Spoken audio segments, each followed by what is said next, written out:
Hi everybody, this is Joy Phoenix. Good afternoon, good morning, and good evening. How are you all doing today? Yes, I know that those are out of order. I am bringing you short stories written by me. If you have any comments or suggestions, please put them in the comment section down below.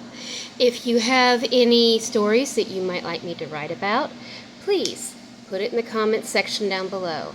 If you like, please hit the like button and share it so other people can share it along with you, and maybe we can make this channel grow. So without any further ado, let me get into today's story. So today we're going to talk about invisibles. Those are what I call werewolves with powers. So werewolves with powers are a little different than regular werewolves. Werewolves with powers are going to be strictly protectors. They do have a pack, they do have interactions with regular human beings daily, but you would never know this. Werewolves with powers can literally be invisible, standing next to you. I call them the invisibles. They are the ones who protect you without you ever knowing, kind of like a guardian angel. They can walk into the room with you without you even knowing.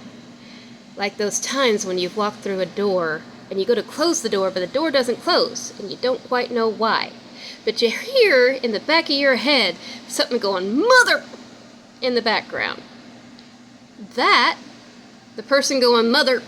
in the background, would be the invisible werewolf that was there to protect you. The times when you're walking through your house and your dog is staring at you and barking. The dog's never barked at you before, but hey, this is something new. There must be something weird in the room. You think it might be something supernatural. Guess what? It is. It's an invisible werewolf. The dog is letting you know that you have an extra companion with you. And the invisible werewolf, well, some people just will never figure it out. An invisible werewolf loves to tease as well. A lot of the time they come across as ghosts. And they're not ghosts. And remind you, these stories are fiction, everybody. So be prepared for that. This is fiction. This is my description of a power with special abilities. So, with that knowledge in hand, let's go into this story. This particular character, I'm not going to give a name to. We're going to mainly call her, because I may actually end up making a series out of this storyline. And I'm really into this particular story, so hopefully this spoof will be just on par for everybody. So it starts out with this young woman, never been married. She is roughly 28 years old. She is, we'll say she's pretty. She's an overweight individual, okay? This woman is rather large. FAT would cover it, but as you all already know from my previous video, I don't approve of that word unless I absolutely have to use it, and in this case, I really don't. So, this woman lives with her mother, and they live by themselves in a little house in a small town. One day, this woman, she decides that she's going to go to the market and get some food for the house after she gets off from a late night shift working, we'll say, at Walmart for now. She comes home about 11 o'clock at night, comes into the house, and that's when she realizes that she needs the food, turns right back around and goes back out, and goes back to Walmart to get some food. Okay? Or we'll say a Williams or a grocery store that's going to be open late at night. I can name the store later. So she gets to the store, she's shopping around. This particular store is open 24 hours a day, 7 days a week, except for Christmas Day and New Year's Day. As she's shopping, she has this funny feeling of being watched, and as though something is following her around. Everybody has that feeling of deja vu from time to time, so what she does is what most of us do. We look around to see if anybody's following us. It feels like she's looking right at somebody when she turns around to look, but she doesn't see anybody. So she doesn't really know how to react to this. She's just feeling this feeling of unease, uncomfortableness. She hurries up and she gets her shopping done. And you know, when you're having that feeling that somebody's watching you, that feeling of being watched, the hair on the back of your neck raises. All you want to do is get away from the area. So she pays for her groceries and gets to her car. She goes to get in her car and notices that her back door is ajar.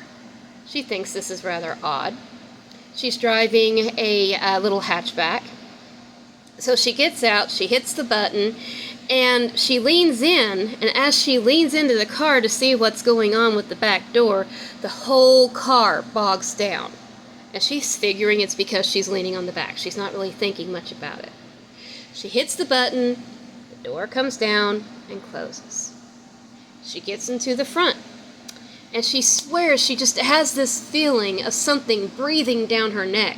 She looks all around the parking lot and doesn't see anything. She's starting to get excitable. She feels like she's having an anxiety attack. She knows somebody's watching her. Somebody is paying attention to her. She just has this feeling from the depths of her soul. But she doesn't see anybody. She is the only person out in this parking lot. She floors it. She gets out of there. I mean, she leaves tread from the parking spot that she was in to come home, feeling like she's being watched and followed the whole way, swearing that she thought she saw a shadow in her back seat move. I'm so sorry. Swearing that she saw a shadow in her back seat move as she was driving down the road. But swearing on her life that she was just seeing things. She doesn't want to cause any alarm to anybody. She knows that it's late, she's tired, the imagination can be acting up, so she goes home. And again, she's showing an alarm with her back hatch. Now, this isn't something that doesn't happen to people very often, okay?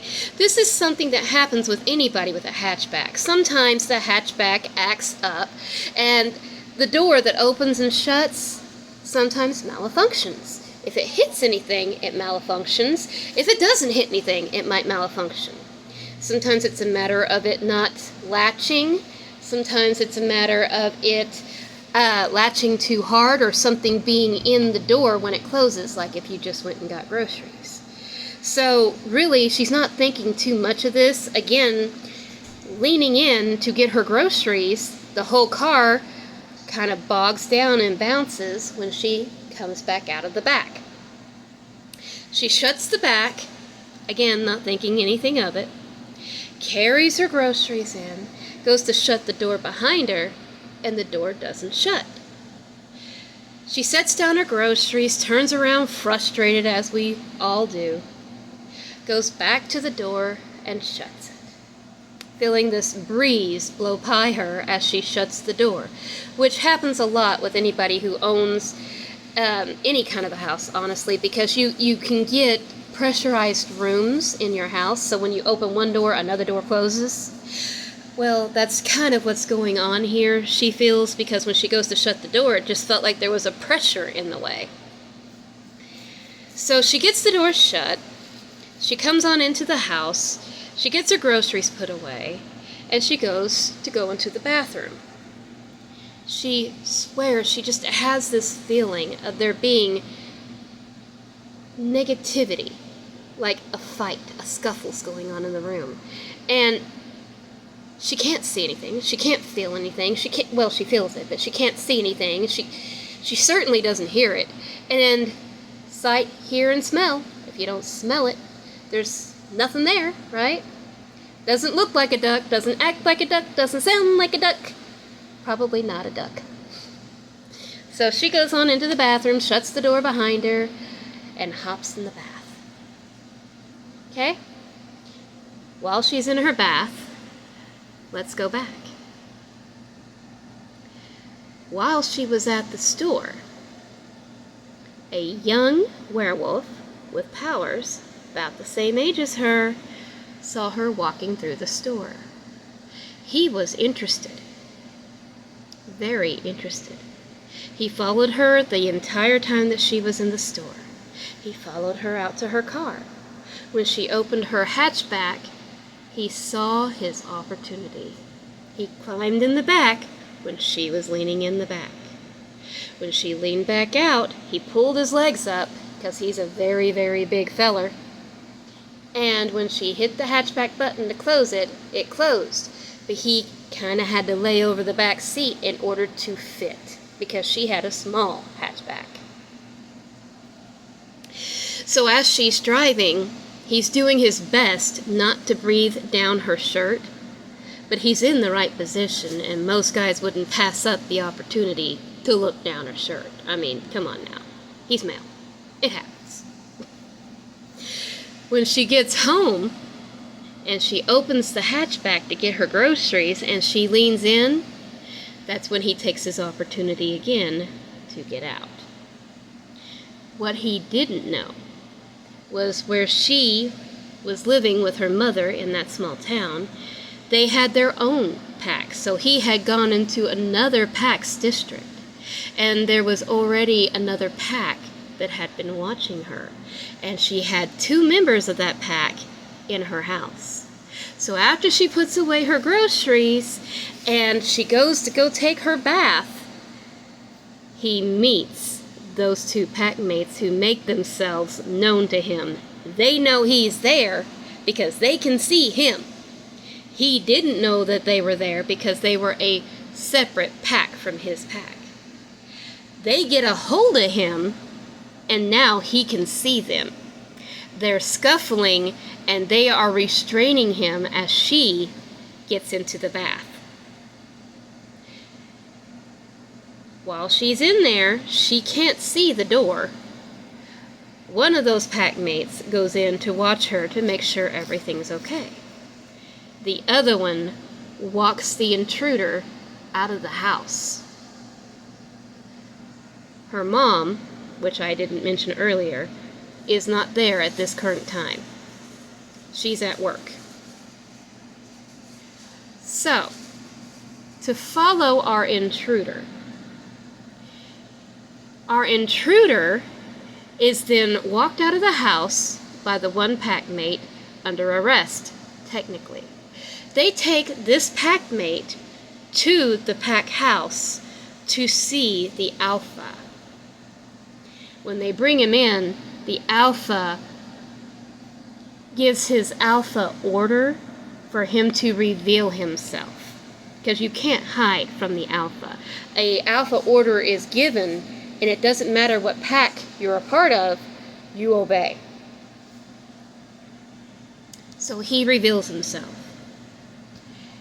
Well, it turns out that this particular wolf that was interested in our main character gets chastised and chided for not only sneaking into her car and following her home, for how they feel almost revealing himself with the way that he fought with the other 2 pack mates. The alpha of the pack hasn't revealed himself to the main character yet, because he doesn't feel quite that she is ready yet. Although he is running off all the males that he's being told by his pack mates, or by his pack, I should say, that are attracted to her or are trying to flirt or be flirtatious with her. In fact, she's feeling rather lonely, our main character, because she has not been able to find a boyfriend or go on any dates as of late because nobody seems to be paying any attention to her. She doesn't know that these invisibles have been running off every male that comes within 20 foot of her direction. The only way and the only reason that this one individual werewolf got past was because he was a invisible himself. If this story is catching your curiosity and you would like to hear more on it, please like and share and leave comments down below of anything you think that I ought to add or any changes you think I should make in the story thus far. I'm trying to leave main descriptions out and names of places until I really decide whether I'm going to make this into a story or not. But it's a story I've been excited about. So let's see how you all feel about this particular story. Alright, good afternoon, good morning, and good evening, and I hope you all have a blessed day. Bye now.